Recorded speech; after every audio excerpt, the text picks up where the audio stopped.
right. Little section for today, pages 148 through 155. And before I start talking about that, just kind of giving you an idea of what's coming up. The next section of reading that's due is pretty long, 159 to 211. So to kind of compensate for that, I've made this little study guide, things to pay attention to, in part 3. Part 3 is split into 2 quizzes, 159 to 211, and then 211 to 248, I think. So in addition to having the character guide, you also have this little study guide. And apart from, this little quiz Monday, there's no other quizzes between now and then, so that you have rest of Monday, Tuesday, Wednesday to read for the quiz that's on Thursday. So just make sure to be prepared for that, and don't save all the reading for Wednesday night. that would be distressing. So anyways, 148 to 155. Dun, dun, dun, dun. First, we get back to poor old Dewey. Dewey is, he's having a hard time. So he is haunted by this case. I'm haunted by them. Just can't quite figure out the connection. Who are these killers? How are they connected to this case? He has not discovered the mysterious connection yet. So in this scene where he's getting coffee, we see some of the effects this case is having on him. He has dropped 20 pounds in 3 weeks. Very, very, obsessive and stressed, obviously. Fellow agents, one is suffering from flu and fever, but they're still going.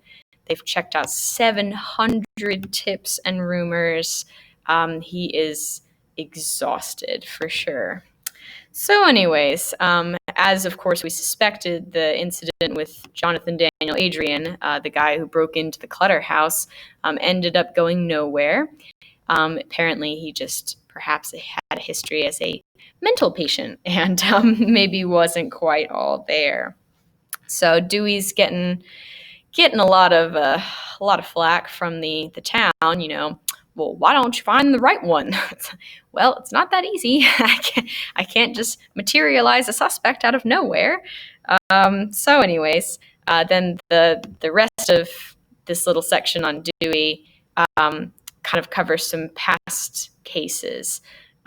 Case of Walter Tuniff, case of John Carlisle Polk, case of William Lee Stebbins. All of these cases were cut and dried, open and shut. So it's not that there never has been violent crime in this area before, but never a case where it took so long to find the killers. Most of the time it was very clear who it was who had committed the crime.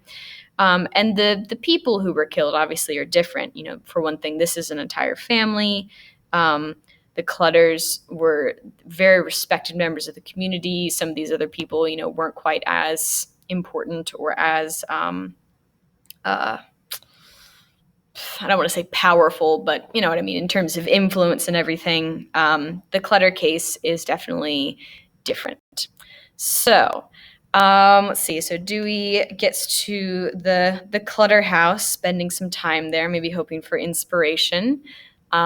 And we hear about, and this is near the bottom of 153, his wife's dream, Marie's dream.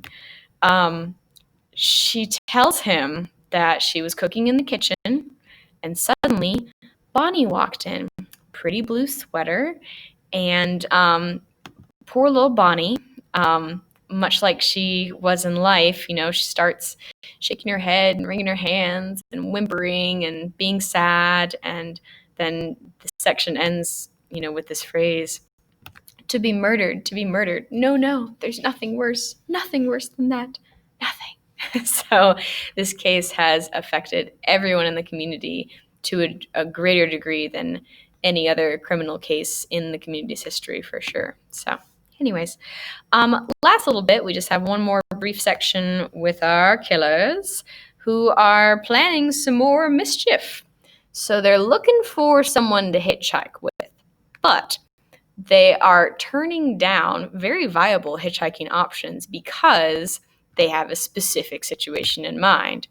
They need someone who's traveling by themselves in a good car and someone who has some money so that they can rob him, strangle him, and discard him. Wow. This is one reason why I never stop for hitchhikers. Because, even though probably the majority of them have good intentions, every once in a while you get people like Dick and Perry who are horrific human beings, apparently. So anyways, they're marching along, singing some more Christian hymns. Again, find that oddly discordant. But, they're real happy to be back in the USA, which, of course, being back in the USA does make them more vulnerable. If they were in Mexico, then you'd have to deal with, extradition and all that sort of stuff. So they have technically made themselves more vulnerable by coming back, but they seem to be feeling pretty invincible in this moment. So, part 3 comes next. Answer.